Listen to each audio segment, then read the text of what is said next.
Hello. Now you may have noticed that things have been a little bit quiet and a bit weird around these parts, and that's because I totally lost my SewJo. And if you want to see some tips of how I and you guys get your SewJo back, check out this video here. One of the things that you guys recommended was doing an Eve dress, which is definitely one of my TNTs. The Anna is the other one, but I think you guys might actually get sick of seeing me make Annas. So I am going to turn this into this. So this is the last Eve dress I made, and it was around about 11 months ago that I made this, possibly a bit more. I absolutely love it, and I love my Eve dresses and I wear them, and we're coming into the season that I wear them even more often. So I am going to turn this 3 meters of abstract viscose that I got from the Gold Hawk Road into a wrap dress, and I'm going to do it in one day. That means pressing, cutting out, sewing and finishing it all before midnight tonight. Now I totally can do this. I know I can do this. I can sew one of these in 7 hours. It's going to be fine. It will be really fun to sew something up that I can just power through. I know all the construction techniques that I like for it. I know it's going to fit because the fit on this is very forgiving because it is a wrap dress, and I know it's going to be something that I'm going to love and that I will wear. So let's get started. Okay, so you may have noticed when I was smoothing out and laying out the fabric that I was running it from cut edge to cut edge rather than selvage to selvage, or folding it that way. And that's because I cut my Eve dresses on the cross grain, and that's because I have eliminated the centre back seam of the skirt, and I've actually elongated the skirt portion by 2 inches as well, which means it's usually too wide to cut out on regular 140 to 150 wide fabric. I find that it works perfectly well. I've done it with all of my Eve dresses. The only time it doesn't work is when you have a very obvious directional print. Sometimes you can get away with it, but if it's a really obviously directional print, having everything go sideways is not going to look good. The way I would get around that is I would put back the centre back seam, I would keep the length, and then I would cut it out on a single layer, making sure to flip either the fabric or the pattern piece so that I was getting mirror images of each other, and that way I would still be able to use the directional print on the straight of grain, and then I'd cut everything else out on the straight of grain as well, because obviously you want the print to be running the correct way up the whole way up and down the dress. It's just personal preference, and it's just the way that I've cut out all of my Eve dress. And if you want to see a full review, I do have a video. You can find it up here, and I'll also link it in the description down below. Okay, dress is cut out. That took an hour and 3 minutes and 54 seconds. I am timing the process and I'm timing the laps. So the first one was 6 minutes to iron, hour and 3 minutes to cut out, and now I have to start making things. I also ended up with some very odd shaped pieces left. They weren't big enough for anything except maybe some underwear making, and I haven't braved that yet. So I decided to make some bias binding, and that's going to be the first thing that I make. I do use bias binding on the Eve dress. I finish off the front neckline with it. It's a personal preference of mine. I prefer using this finish rather than turning it and turning it again. I thought as I have enough fabric left, I will use the excess and the scraps to make some matching bias binding that is going to go obviously really well with the dress. So that's going to be the first job, is getting that made. Okay, I have 10 meters of bias binding, which is going to be more than enough for the dress.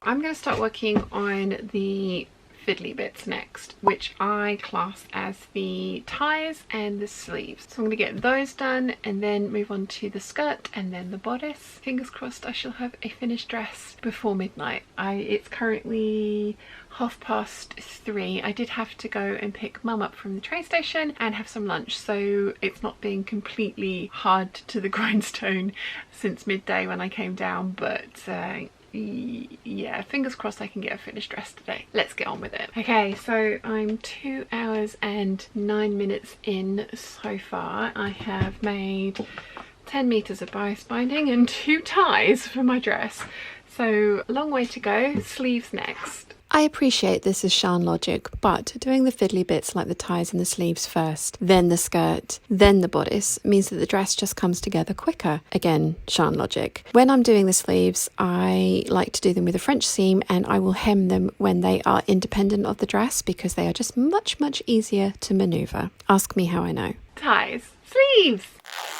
As I mentioned earlier, I have eliminated the centre back seam from the skirt and I now cut it on the fold. This is just to save a line of stitching and showing my sheer laziness. I do sew the side seams together with French seams, and there is a tutorial for that you can find here and also listed in the description down below. Skirt. I follow along with the pattern instructions for sewing the bodice together, except that I use French seams for everything, personal preference. I do also burrito the yolks because I find it gives a neat finish on the inside. And again, I have a tutorial for how to burrito pretty much anything. You'll find that here and in the description down below. Bodice.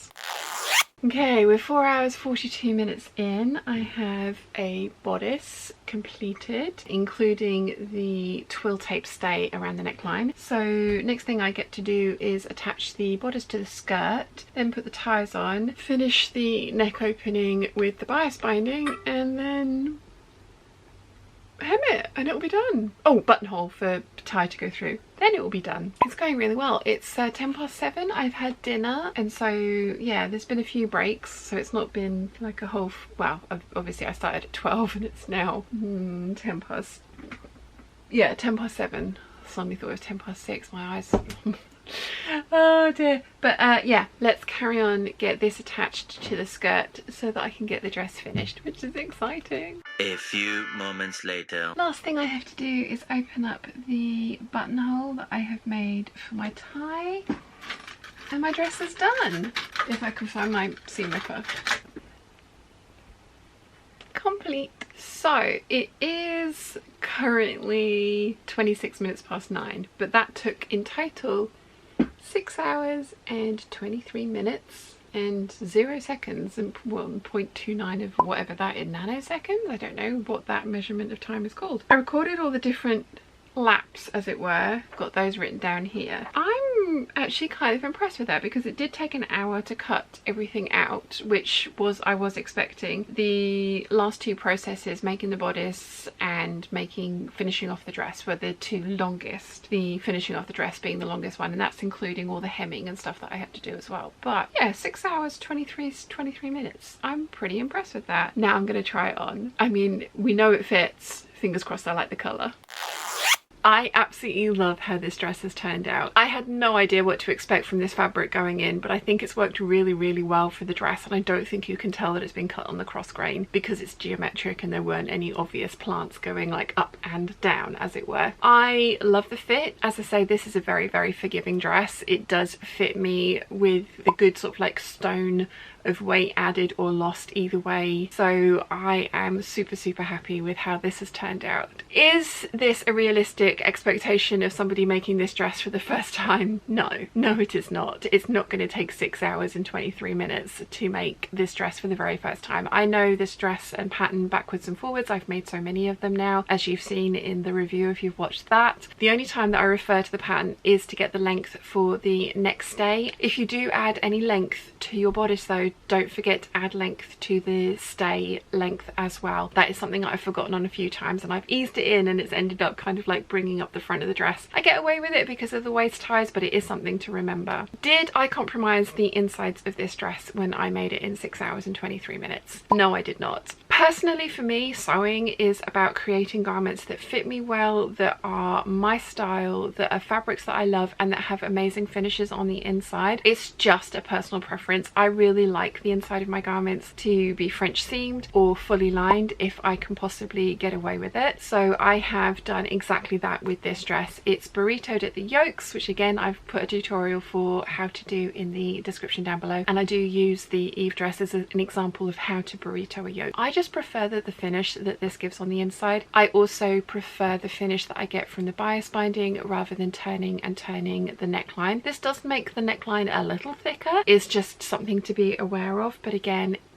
personal preference, and I really, really like how it looks. Has this dress reignited my SewJo? I think so. I really enjoyed the process. I did struggle to make myself come down here and start the process, but once I'd gotten into it, I really, really enjoyed it. I did start at midday and I did finish at about 9:30, and as I say, there was fetching mum from the train station, having lunch, having dinner. I did have some other distractions going on during the day, so I wasn't 6 hours 23 minutes of dedicated sewing all in a row. It was nice being able to break it up. I I totally would have pushed on. I had given myself a midnight kind of deadline. I would have pushed on till midnight to get this dress finished if I hadn't have managed to do it ahead of that, but I wouldn't have pushed it past that, purely and simply because it was an arbitrary challenge for a YouTube video rather than I need a dress for tomorrow and it's got to be this dress. This is also a very simple dress when it comes down to it. So fitting the dress aside, it is a very easy sew. I think the most challenging part of this sew is the neckline and making sure that it doesn't get stretched or gape. The twill tape stay that the pattern calls for and that you should put in will massively help with that, and also make sure that the dress hugs the body nicely at the front. I've started using that technique in other wrap dresses, like you can see in this 6554 wrap dress in a day video. All in all, I have loved sewing this dress. I cannot wait to get started on this pile of grace dresses now. I am definitely back in the sewing mood and my SewJo has definitely made a reappearance, and so I think what I'll be doing going forward is a few TNTs and then a scary project, and having a few TNTs possibly cut out ready to go for when the scary project gets annoying and scary might not be a bad idea either. If you've enjoyed this video, you might want to check out this one here.